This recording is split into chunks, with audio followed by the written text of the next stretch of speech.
Hey, what's up? Lightboltjoe here. Today we are going to discuss the 2008 comedy film, Miss Pettigrew Lives for a Day. Now, I know I've stated numerous times I did not want to review this because I hold it so sacred to my heart.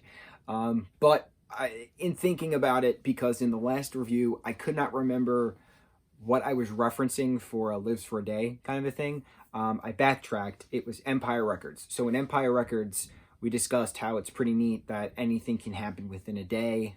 Sometimes things just happen without planning, things to that nature. And then we talked about Miss Pettigrew, how it was the same concept of anything can happen in a day. And this is literally called Miss Pettigrew Lives for a Day. It stars Frances McDormand, Amy Adams, Thomas Paine, way before he was in Walking Dead.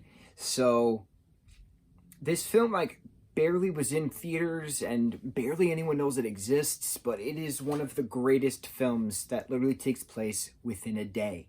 And I love it. I love when something happens like that, when it's a simple plot, but there's so convoluted character developments and things of that nature.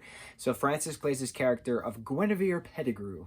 This takes place in London, England, during World War II. So early 1940s? Yeah, early 1940s. Miss Pettigrew is a governess, and she gets fired from one position. The agency that she is at doesn't want to give her any more work, so they just throw her out to the street, and she winds up stealing an address for a job. Goes to this address, gets the job inadvertently from Amy Adams' character of Delicia Lautrec. And Delicia is dating this guy, Nick, who owns this giant flat in London. Nick owns this club, but she's sleeping with this guy, Phil, played by Thomas Paine. Phil is a producer's son who's opening up a show on the West End called Pile on the Pepper. And then she's also dating this guy, Michael, who plays the piano at Nick's club. So, like I said, convoluted in the sense of character development, but you get all of this information within the first, 20 minutes of the film. It's pretty great. I don't remember how long this film is, but this is one of those movies where I could just watch repeatedly and just laugh my ass off and just have so much joy and hope at the end, deciding upon who Delicia winds up with, things of that nature. So there's a party at the flat in London. There's a party at the club. There's a whole women's fashion show that's going on where Guinevere inadvertently becomes Delicia's social secretary instead of governess. So it's a lot of scandal.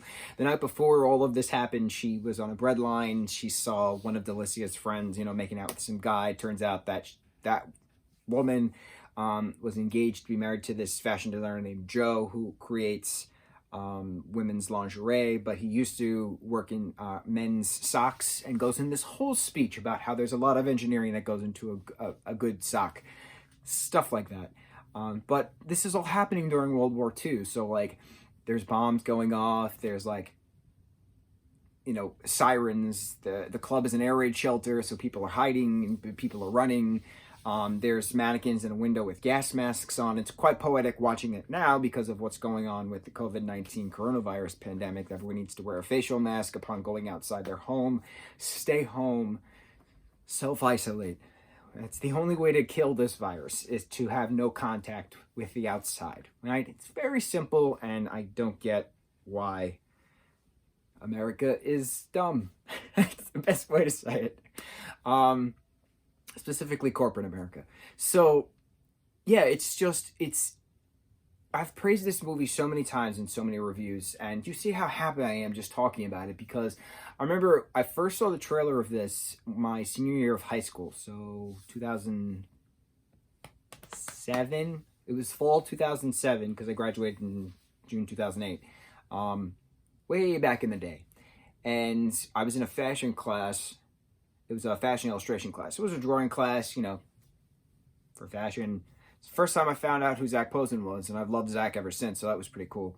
And we were watching some movie, and there was trailers, because this is back in the day when you watched a DVD, and DVDs had trailers before the actual movie came about, the movie menu to press play. So this Miss Pettigrew Lives for a Day was one of the trailers, and all of us were laughing our asses off. We're like, oh my God, we can't wait to see this. We're all making plans. As soon as opening weekend, we had to go as a group. We were so excited, because it was kind of about fashion, right? if there was a fashion show for women's lingerie and they were talking about scarves and hosieries and dresses and, furs and all of that stuff, pivotal to 1940s fashion, hats, the hairdos, like peak 40s fashion, right? So it was interesting because then we're waiting and there was no announcements that it was coming to theaters, and then there was a very limited release, and then all of a sudden we saw that it was coming to DVD, and we were like, wait, what happened? So eventually I bought it and I watched it, and I just laughed my ass off because it's so quick. It is so quick. It's so fun. At the very end, Miss Pettigrew is still just starving, and her speech of smoking a cigar is perfect, and it goes to what I've said in numerous reviews past. Anything can happen, whether you want it to or not. Anything can happen. So just because you're going down a path and you might take a fork to the left, even though you're supposed to go to the right, but who knows? Maybe that path turns back into the main path you're going on, that little divot, that deja vu, checkpoint, if you will. And at the end of the film, she winds up with Joe. So look at that.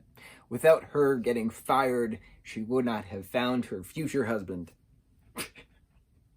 It's a great feel-good movie. I don't know where you can watch it aside from Vudu. I think that's the only place you can watch it. You could probably rent it off Amazon. I'm not 100% sure. It's definitely not on Netflix, and it's definitely not on Hulu. So I would say Amazon or Vudu are your only two options. Watch it. It's such a great movie. It's so underrated. I'm telling you, Tom is excellent. Amy is incredible. Francis is incredible. The whole cast is incredible. And it's just fun jazz music, and it's just great. It's some music, please. Mucho mahalo.